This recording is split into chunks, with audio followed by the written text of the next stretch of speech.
नमस्कार, श्री स्वामी समर्थ। आजच्या व्हिडिओमध्ये सर्व स्वामी भक्तांचे स्वागत आहे। नाथ संप्रदायात गुरुभक्ती आणि साधनेला अधिक महत्त्व दिलं गेलं आहे।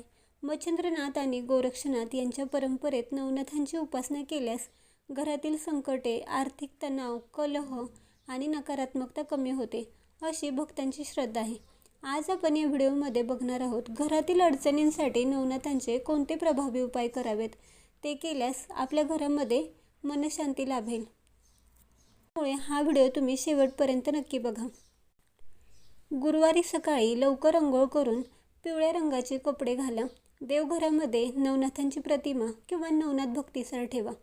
तुपाचा दिवा लावा, अगरबत्ती लावा आणि ओम नवनाथाय नमः हा मंत्र 108 वेळा जप करा आणि केळी किंवा साखरेचा नैवेद्य दाखवा। हा उपाय तुम्ही 7 गुरुवार केल्यास घरातील अडथळे कमी होतात।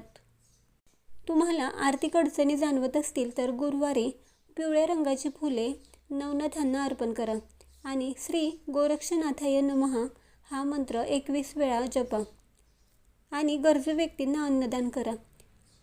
आर्थिक अडचणी कमी होतात आणि माता लक्ष्मी प्रसन्न होते।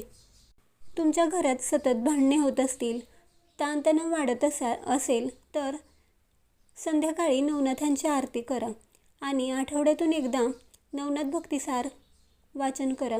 यामुळे घरात सकारात्मक बदल होतो आणि घरातील वादविवाद थांबवले जातात।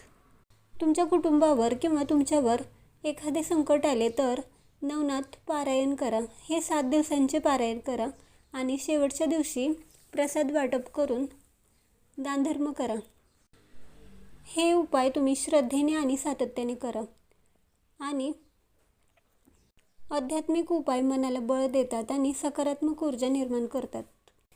तुम्हाला ही माहिती कशी वाटली कमेंट्स करून नक्की सांगा। व्हिडिओ आवडला असेल तर लाईक करा, शेअर करा आणि असेच धार्मिक व्हिडिओ बघण्यासाठी आपल्या चॅनेलला सबस्क्राईब करा।